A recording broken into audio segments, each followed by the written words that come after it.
kaha. My warm greetings to dignitaries. I am Mahira Khan from Chhattisgarh, and I am here to speak on the topic of peace building and reconciliation, ushering in the era of no war. Taking pride in India's history is one of the parch prans given by the Prime Minister in the age of Amrit Kal. And looking back at history, it is a proof that India has always been a harbinger of peace. No war does not mean that we have no reason to fight war. It only means that we give importance to peace by following values of compassion and forgiveness. It was the value of compassion that even after winning the war in Kalinga, Samrat Ashok decided to never wage a war and spend his entire life to preach the message of peace to countries as far as Greece. It was the value of forgiveness that even after the British sent our soldiers to world wars and our farmers to famines, Mahatma Gandhi still chose ahimsa and satyagraha for independence.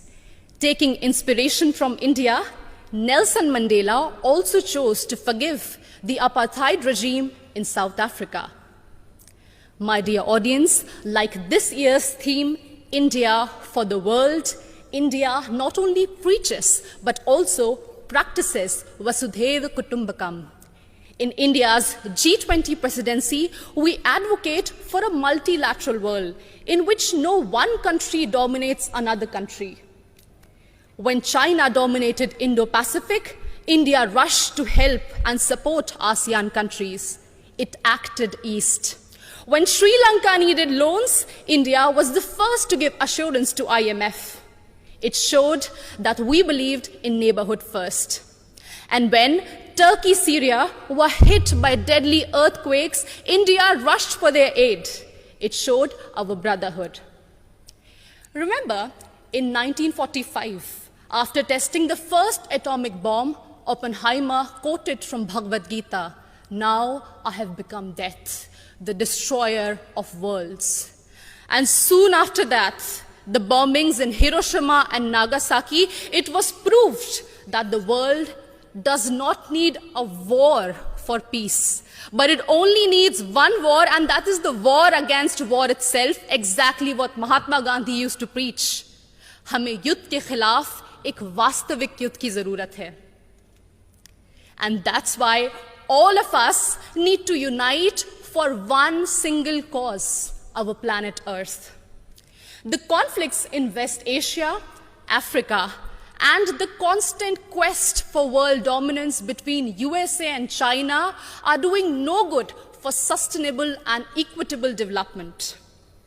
And this is worse even in the post-COVID era, something which we cannot afford. And in this circumstance, the world looks at India to find peaceful negotiation and conciliation in the midst of Russian-Ukraine war. As the voice of Global South, we believe that few rich countries which have caused maximum war and pollution in the last century should pay for their mistakes by helping and not holding back technologies from poor countries. I understand that we might be divided by borders, but we believe that our culture, sports, and ideas could unite us. And in this condition, the world looks at International Solar Alliance for an equitable solution to green energy transition. Our jawar, bajra, and ragi are being celebrated as superfoods in the world today. And the world looks at Ayush for a healthy lifestyle.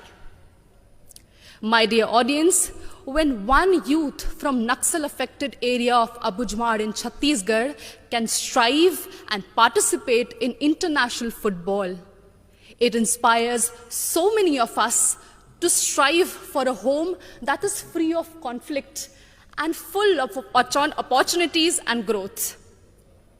In us, in each of us, lies immense ability to solve any internal or external conflicts through peace, passion, and compassion. बढ़े चलो यही निदाए वक्त है, ये कायनात ये ज़मी ये कहकशा का रास्ता, इसी पे गामज़न रहो अमन की राह पर चलो।